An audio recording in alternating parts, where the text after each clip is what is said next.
হুম হুম হুম, সবচেয়ে সুন্দর এই মেরুন কালারটা, মানে এই লালটা, আর এই পিঙ্ক কালারটা। আমারও এই দুটা কালারই সবচেয়ে বেশি সুন্দর লাগছে। আচ্ছা, এগুলাকে এক হাতেই পরে নাকি দুই হাতে পরে? যদি দুই হাতেই পরে, এই ইস্যু আসেনি, তুমি আমার এক হাতে পাঠাইছো কে লেগা? হ্যাঁ, আমি কি এক হাতে পিনবো? হুম, আর আরেক হাত কি আমার খালি থাকবো, নাকি আমি দুই হাতে দুই কালার পিনবো?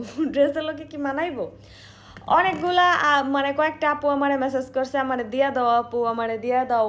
এইটা তো গিফটের জিনিস, এটা তো এখন আমি চাইলেও দিতে পারতাম না, আর আমি দিতামও না, কারণ এটা আমার অনেক বেশি পছন্দ হয়েছে। তোমাকে যদি দরকার পড়ে তাহলে আমি তো হইছে ফেসবুকের এখানে পিকচার দিয়ে দিছি, মানে ফেসবুকের ওর পেজের স্ক্রিনশট দিয়ে দিছি এখানে, প্লাস হচ্ছে টিকটকের ইও মেনশনও করে দিছি, ওর টিকটক আইডি, টিকটক থেকেও অর্ডার করতে পারবা, প্লাস হচ্ছে ফেসবুক পেজ থেকে অর্ডার করতে পারবা। এখন আমি একটা কথা কই, অনেকজনে, কয়েকজন, অনেকজন না, কয়েকজন থাকে না, 100 জনের মধ্যে একজন এমন, তো কয়েকজন দিছে আমাকে কমেন্ট করছে, এটা দেখা কি পছন্দ, এইটা সেইটা, মানে খুব তুচ্ছ তাচ্ছিল্য করে কথা কইছে, করছে, এগুলা 2 টাকার জিনিস, এগুলা হাতে বানানো জিনিস, এই জিনিস সেই জিনিস, মানে অনেক কথা কইছে, অনেক কমেন্ট করছে, কয়েকটা কমেন্ট আমি ডিলিট করে দিছি।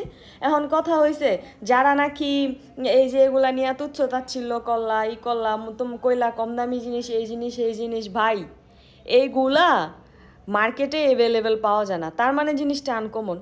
প্লাস হচ্ছে এগুলা হ্যান্ডমেড, এগুলা বানাইতে যে একটা কষ্ট হয়, এগুলা যে ওরা কি নিখুঁতভাবে বানাইছে, এটা কাপড় দিয়ে বানাইছে, কাপড়ের একটা সুতা পর্যন্ত উড়ে নাই, কি নিখুঁত করে বানাইছে।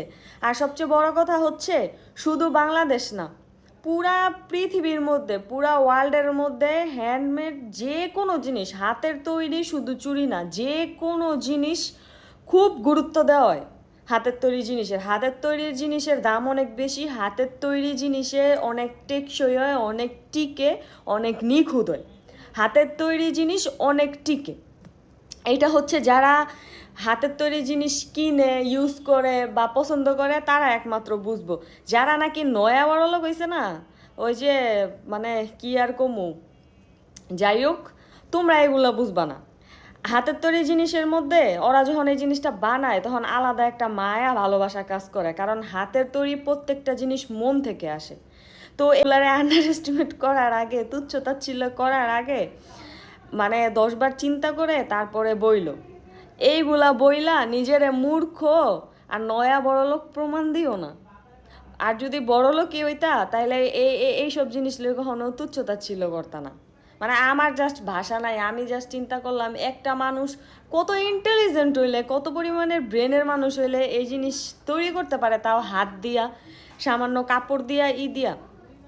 মানে এটি সবাই বানাইতে পারে না, অনেক মানুষই আছে যারা বানাইতে পারতো না, আমি নিজেই পারতাম না কোনোদিন। আমি যখন এই পার্সেল হাতে পাইছি তখন আমার কাছে মনে হয়েছে, ভাই কেমনে সম্ভব, ওইটারে কেমনে মেক করলো এত নিখুঁতভাবে, ওর কতটুক সময় লাগছে। আর একটা মানুষ কতগুলা প্রোডাক্ট বানাইছে তাও হাত দিয়া, এটা অনেক সুন্দর না?